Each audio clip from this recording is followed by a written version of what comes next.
Bonsoir à tous, ravi de vous retrouver pour cette nouvelle édition sur Monaco Info, une édition que nous débuterons à Paris avec le sommet Change Now. Il s'agit du plus grand événement mondial des solutions pour la planète. Le prince Albert II y a pris la parole en réaffirmant les engagements de la principauté. Le parcours d'embauche à Monaco devient 100% digital. Il offre des démarches en ligne plus rapides et plus accessibles aux employeurs et demandeurs d'emploi. 2 rencontres dans ce journal marquées par des échanges inspirants. Celle du champion olympique d'équitation Philippe Rosier avec les élèves du cours Saint-Maur et des musiciens de l'Orchestre Philharmonique de Monte-Carlo à l'école du Parc.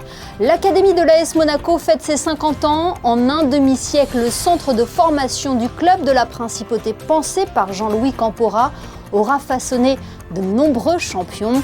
Et puis ce soir, nous recevrons l'écrivain et membre de l'Académie française, Dominique Bonnat. Elle était l'invitée de la Fondation Prince-Pierre pour évoquer l'art de la biographie. Nous vous emmenons à Paris pour débuter ce journal où s'est ouvert hier le sommet Change Now au Grand Palais. Pendant 3 jours, cet événement présente les solutions concrètes pour la planète. Il rassemble des entreprises, des investisseurs, des start-up et des ONG du monde entier pour s'associer en faveur d'un monde plus durable. Une volonté partagée par le prince Albert II et sa fondation, présente sur le salon. Retour en images dans ce reportage réalisé à Paris par Alban Gingembre et Jérémy Henry. D'un côté, des tissus fabriqués à base de déchets de bananes, de l'autre, de la torréfaction de pépins de raisin. Leur point commun, ce sont des circuits qui contribuent à un monde durable. On crée un nouveau revenu en achetant ces coproduits qu'on achète à un prix équitable, puisqu'on a demandé à quel était le bon prix, pour soutenir une viticulture engagée, c'est-à-dire une viticulture ici biologique et même biodynamique, qui est respectueuse et régénératrice des sols. C'est-à-dire que de bout en bout, on fait attention à ce que ça vienne contribuer à une meilleure santé des écosystèmes. Et puis vous avez un produit qui est sans alcool, sans caféine, sans résidus de pesticides, sans cadmium, et très bon pour la santé puisqu'il contribue à la bonne santé de la peau et du cœur grâce à ses antioxydants. So we are here at the Change Now Summit and we're actually looking for partners in the textile industry, brands who are interested to integrate banana fibers into their collections or into their production lines. So we basically do blends so we can easily integrate with cotton or linen. Le forum Change Now regroupe de nombreuses solutions pour la planète, des projets encouragés par le prince souverain. We are not approaching a cliff. We are over it. The question now is whether we can build wings on the way down. I believe we can, and I believe many of you in this room are already doing it. Célia et Yara font partie des 10 porteurs de projets soutenus par la Fondation Prince Albert II dans le cadre de son programme Regeneration. Il y a un premier volet qui est du leadership. Donc on leur donne toutes les compétences douces d'un leader, la prise de décision, la prise de parole en public, la construction de réseaux. Deuxième volet, on leur donne de la visibilité, notamment dans le cadre de ces grands événements internationaux, mais également dans les médias. Et enfin, le troisième volet, c'est de construire leur réseau. La Fondation a un réseau incroyable. Notre objectif, c'est de leur ouvrir des portes pour les aider dans leur carrière. Ces projets choisis par la Fondation Prince Albert II montrent la volonté de Monaco et du prince souverain de placer la planète au cœur des préoccupations. Il assure la sauvegarde du patrimoine cinématographique et audiovisuel de la Principauté. L'Institut audiovisuel de Monaco a reçu hier après-midi la visite du ministre d'État Christophe Mirmand qui a pu découvrir les locaux situés boulevard du Jardin Exotique et les missions de cette association créée en 1997 et dirigée par Vincent Vatrican. De par ses actions, l'Institut audiovisuel collecte, conserve, montre et valorise les images, les documents, les films, mais aussi les tournages de Monaco Info. L'Assemblée générale des consuls honoraires de Monaco s'est tenue hier soir à l'hôtel Hermitage. Il y a été dressé le bilan de l'exercice écoulé et évoqué les perspectives 2026. Créée en 2003 sous l'impulsion du prince Régnier III, l'ACHM a pour objectif de fédérer le corps consulaire étranger accrédité à Monaco et de faciliter l'intégration des nouveaux consuls honoraires lors de leur nomination en principauté. L'association présidée par Marc Lecourt compte aujourd'hui 88 consuls honoraires adhérents.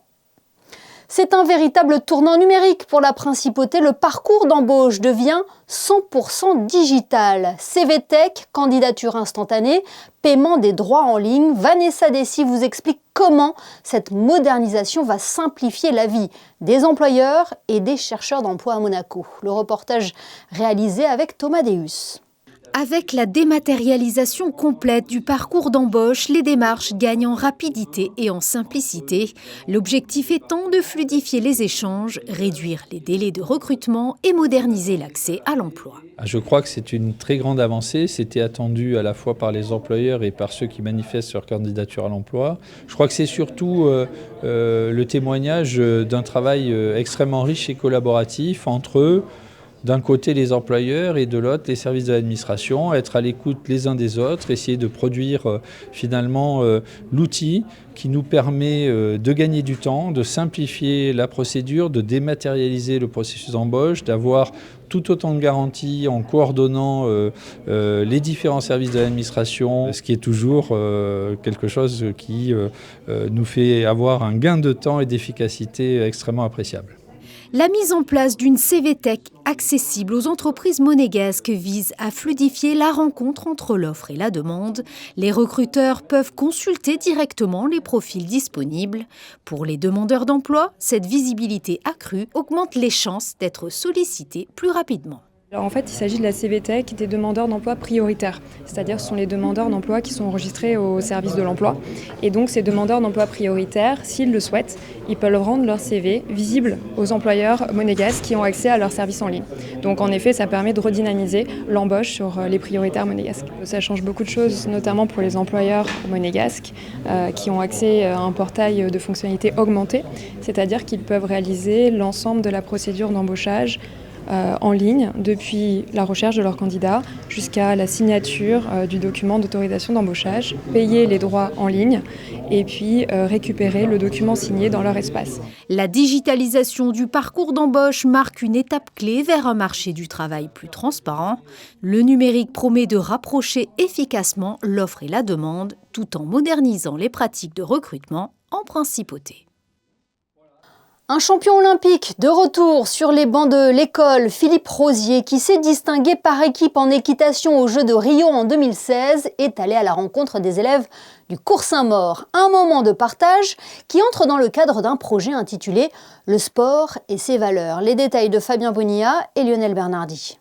Philippe Rosier, champion olympique en saut d'obstacles par équipe en 2016 à Rio. Il est aujourd'hui et depuis 6 ans l'entraîneur national de la Fédération équestre de Monaco. Philippe Rosier était accompagné de Sophia Aurelia Georges, 13 ans, championne en catégorie poney. Tous deux ont répondu aux nombreuses questions d'une classe de CM1 du Cours Saint-Maur tout un après-midi. Je suis venu parler de mon sport, ma passion, et donner des réponses à des questions que des jeunes se posent pour tout le monde du sport équestre. Voilà. Et puis ça me fait plaisir d'être ici à Monaco en tant qu'entraîneur national. Donc on a quelques jeunes qui montent en compétition ici. Et aussi mon job de présenter ma passion et mon sport. Cette interview rentre dans le cadre d'un projet pédagogique mis en place dans cette classe de CM1. La maîtresse de la classe, avec ses élèves, a pour projet de classe le sport et ses valeurs. Et donc, dans ce cadre-là, elle a sollicité nombreux sportifs qui ont un lien étroit avec la principauté de Monaco. Et donc, M. Rosier a répondu favorablement à notre demande et est venu rencontrer nos élèves. Donc, à travers sa venue, une interview a été menée et qui paraîtra dans le numéro 2 du journal de classe qu'ils ont créé. Donc là, je vous présente le numéro 1 et le numéro 2 sortira au mois de juin. À la fin de cette interview, Philippe Rosier et Sophia Aurelia Georges ont signé des autographes. D'autres sportifs sont déjà passés par là cette année. Après Philippe Rosier, Valentin Vachereau, Antoine Zegdar ou encore par exemple Oliver Biermann, le skieur monégasque Arnaud Alessandria répondra aux questions de ces jeunes journalistes en herbe le 10 avril. C'est une tournée bien particulière que les musiciens de l'Orchestre Philharmonique de Monte-Carlo ont entamée depuis la rentrée, une tournée dans les classes de la Principauté pour permettre aux enfants d'approfondir leur découverte musicale. Après l'école Stella, il y a quelques semaines, ils sont allés cette fois à la rencontre des élèves de maternelle de l'école du Parc pour un nouvel atelier musical. Le reportage de Fabien Bonilla et Lionel Bernardi.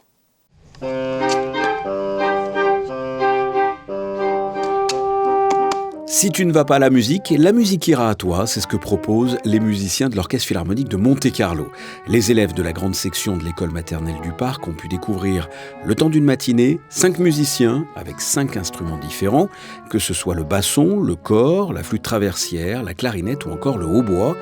Les musiciens de l'orchestre ont joué des morceaux en live et ont présenté un par un leur instrument, une matinée qui a plu aux enfants.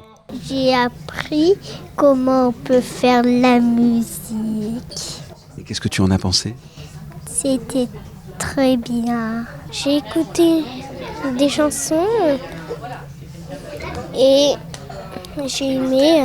L'objectif, c'est simplement de faire découvrir aux enfants, dès le départ, dès tout petit, qu'est-ce que c'est vraiment que de faire un instrument, à quoi ça correspond, quels sons ça a, qu'est-ce que ça peut donner, si ça leur plaît, que ce soit concret pour eux. Et puis c'est vrai que c'est le public de demain, donc on essaye de leur montrer, c'est ce qu'on disait tout à l'heure, il y a un petit garçon qui a posé une super jolie question en disant pourquoi on a inventé la musique, et de leur dire que la musique, eux, ils vivent avec toute la journée, ils savent chanter, ils savent déjà faire des choses, et que les instruments, c'est une autre manière de vivre la musique. Et comme on a la chance d'avoir un bel orchestre à Monaco, on essaie de leur montrer que l'orchestre, c'est pas quelque chose de lointain, et qu'ils peuvent aussi venir nous voir au concert, évidemment, et que nous, on peut venir les voir dans leur école.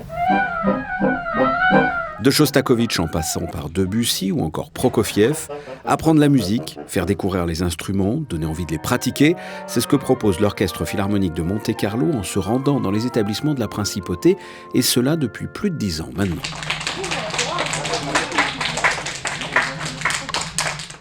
Quel est le point commun entre Lilian Thuram, Thierry Henry, David Trezeguet ou encore Kylian Mbappé ? Ils ont tous été formés à l'AS Monaco. Voilà 50 ans maintenant que le club de la Principauté façonne les champions de demain. Et pour lancer cet anniversaire, l'AS Monaco a organisé hier soir à la Diagonale une table ronde en présence de dirigeants, d'anciens joueurs, mais aussi de l'ancien président du club Jean-Louis Campora qui est à l'origine du centre. Le reportage de Christine da Petit-Homel et Lionel Bernardi. Depuis 50 ans, le centre de formation de l'AS Monaco façonne des joueurs, mais aussi des hommes. Lors d'une table ronde organisée à la Diagonale, dirigeants et anciens pensionnaires sont revenus sur les clés de cette réussite. Au fil des décennies, l'Académie monégasque s'est imposée comme l'une des références en France. Chaque année, ce sont 21 jeunes joueurs qui rejoignent le centre de formation pour suivre un parcours exigeant où le talent se développe grâce au travail et à l'état d'esprit. Pour les responsables de l'académie, la mission ne se limite pas au terrain. Il s'agit aussi d'observer, de comprendre les profils et d'accompagner chaque joueur dans son évolution. Un demi-siècle marqué par l'éclosion de nombreux joueurs devenus des références au plus haut niveau. 50 années, c'est énorme. C'est énorme. Je dirais que le bilan, il est positif, mais comme dans la plupart des académies. Après, peut-être ce qui peut différencier celle de l'AS Monaco et des autres, c'est le nombre de légendes formées par cette institution, le nombre de joueurs professionnels également formés par cette institution. Et je rajouterais également la fierté, peut-être effectivement, d'avoir fourni le football professionnel français et européen, mais aussi une satisfaction certainement d'avoir formé aussi des gens qui peut-être ne sont pas en première page des journaux, mais qui aujourd'hui ont réussi à puiser à l'intérieur de la formation monégasque toutes les valeurs et toute l'énergie et tout l'enthousiasme qui font leur vie active d'aujourd'hui. Vous savez, je vais vous donner une anecdote. Dans beaucoup de clubs, on arrive et puis on a la liste des fameux joueurs formés, joueurs professionnels formés dans les clubs. Et aujourd'hui, j'ai creusé et je ne l'ai pas trouvée. Elle n'existe pas à Monaco, donc on est en train de la créer. Et aujourd'hui, je suis juste sur 50 ans à 147 joueurs professionnels formés par l'AS Monaco. Donc c'est un chiffre qui est incroyablement élevé en 50 ans.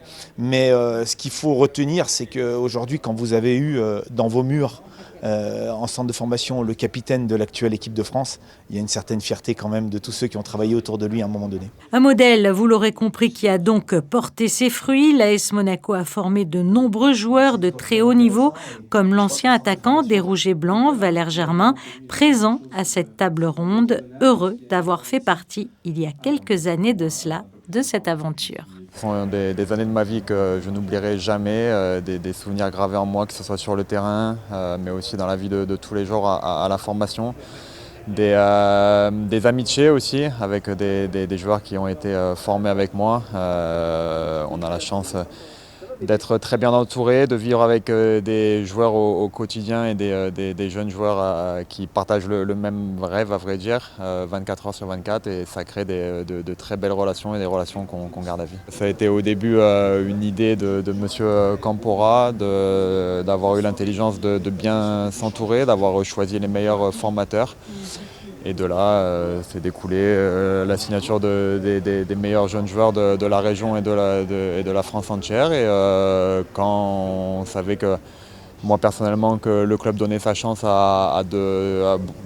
donnait beaucoup sa chance à de nombreux jeunes joueurs, et avec aussi l'environnement de Monaco, la sécurité ici, la chance qu'on a, c'est d'avoir un cadre de vie qui est fantastique pour les jeunes joueurs, parce que quand on arrive, on a 15 ans et ça rassure les familles d'être dans un cadre avec autant de sécurité. Un modèle de formation qui repose autant sur le travail sportif que sur l'attention portée à la personnalité des jeunes talents.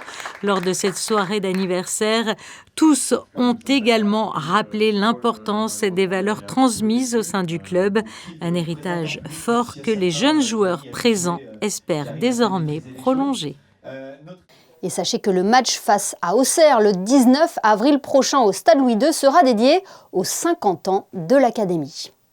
Chaque année, la Fondation Prince-Pierre propose un cycle de conférences qui met en lumière le processus créatif d'artistes contemporains. Hier, la Fondation proposait d'explorer un genre littéraire artistique bien particulier, la biographie, en recevant l'écrivaine et académicienne Dominique Bonnat. Elle est en duplex avec nous. Bonsoir Dominique Bonnat. Bonsoir.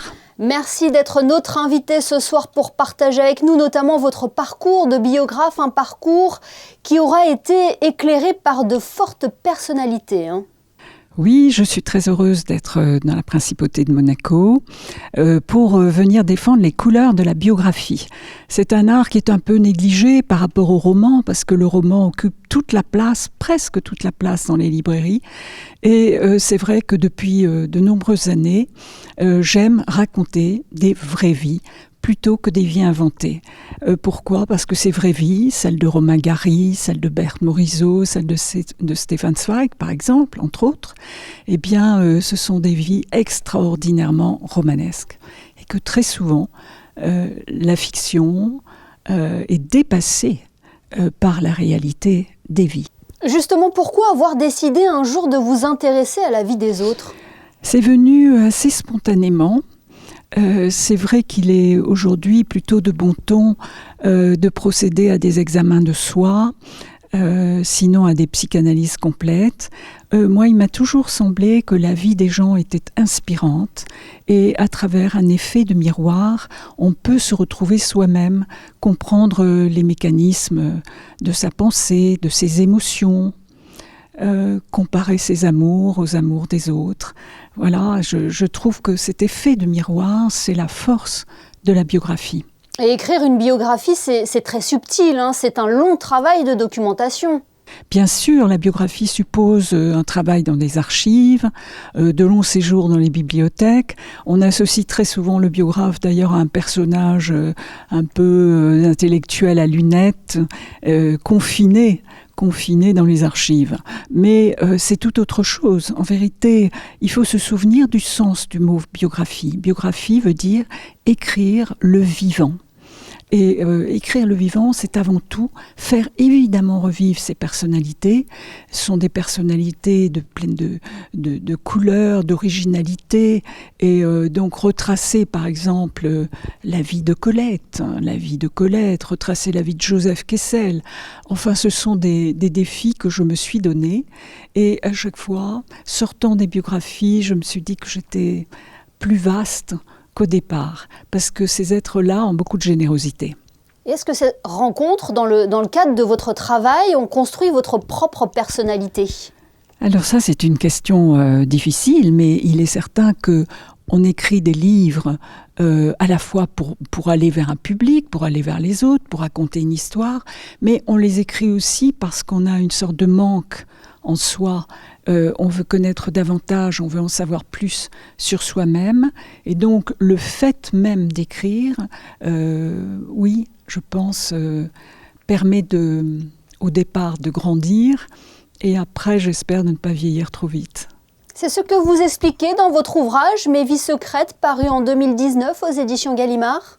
Alors, Mes vies secrètes, c'est un livre particulier. C'est un livre que j'ai écrit pour raconter ce que je ne raconte pas dans mes livres, c'est-à-dire tout ce qui a eu lieu au cours de mes enquêtes, les rencontres, les hasards, les découvertes, les mal au trésor, tout ce qu'un biographe garde pour lui-même. En quelque sorte, ce sont des secrets d'atelier.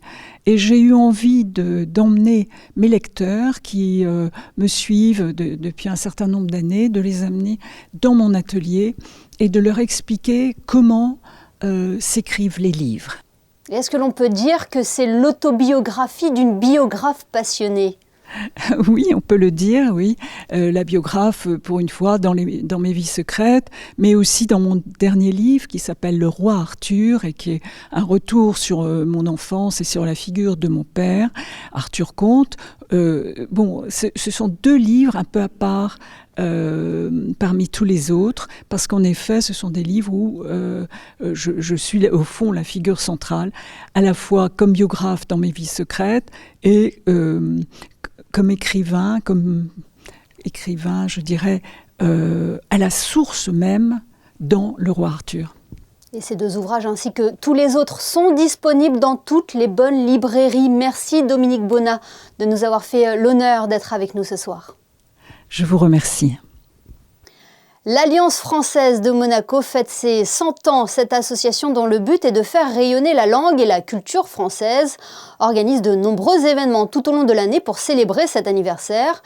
Le dernier en date, la présentation d'un ouvrage écrit par Jean-Yves Giraudon, président de l'association. Je vous propose de l'écouter. Il est au micro de Fabien Bonilla. Il me semblait intéressant, utile, d'écrire ce petit opuscule qui fait un peu moins de 100 pages, que nous allons vendre, puisqu'il est en vente au prix de 20 € pour financer nos événements culturels. Cet ouvrage est intéressant parce que il est vraiment, l'histoire de l'Alliance française de Monaco est insérée dans l'histoire de Monaco, mais également dans l'histoire mondiale de la francophonie. Et montre aussi les différentes façons dont les alliances françaises s'engagent, soit dans une mission pédagogique, ce qui n'existait absolument pas au départ. La mission était culturelle.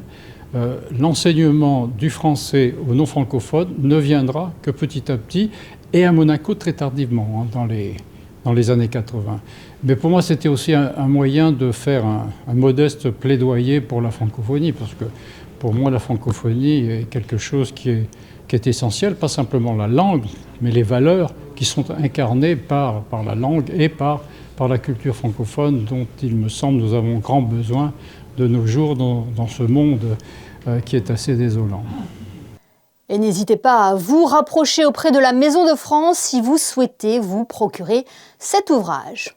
Je porte le soleil en moi, c'est le nom de la dernière exposition proposée actuellement à l'Espace 22. On y découvre les œuvres très colorées et pleines de vie d'Olympiax, visibles jusqu'au 19 avril prochain dans la galerie située boulevard d'Italie. Et puis nous tenions ce soir à vous remercier de votre fidélité. Vous avez été près de 800 000 téléspectateurs à suivre sur notre antenne, celle de CNews et celle de TMC, la visite apostolique du pape Léon XIV en principauté. Un événement historique qui cumule 3 millions de vues sur nos réseaux sociaux. Ce moment aura mobilisé nos équipes pour 8 heures de direct. Un grand merci à vous. On se quitte justement avec la visite du pape Léon XIV dans l'œil de nos photographes Manuel Vitali et Stéphane Dana. Passez une excellente soirée et à demain 19h pour une nouvelle édition sur Monaco Info.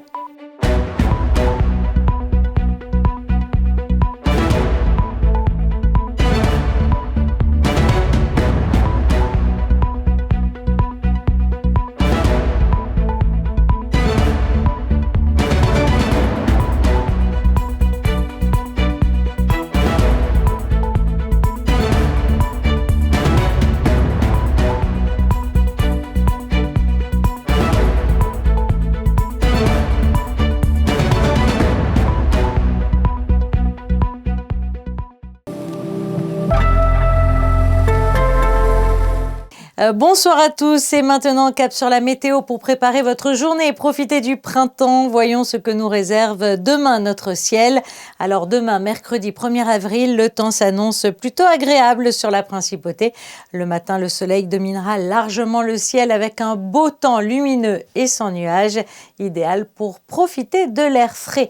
L'après-midi, quelques voiles nuageux viendront légèrement couvrir le ciel, mais sans perturber pour autant la douceur de la journée.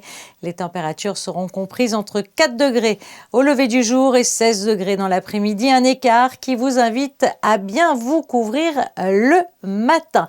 Côté calendrier, nous fêterons aujourd'hui les Hugues, un prénom souvent associé à la sagesse, un clin d'œil à cette journée ensoleillée propice aux idées lumineuses. Et sinon, le mardi, c'est également la météo de l'eau. Et bien sachez que les sources de la principauté couvrent 50% de notre consommation.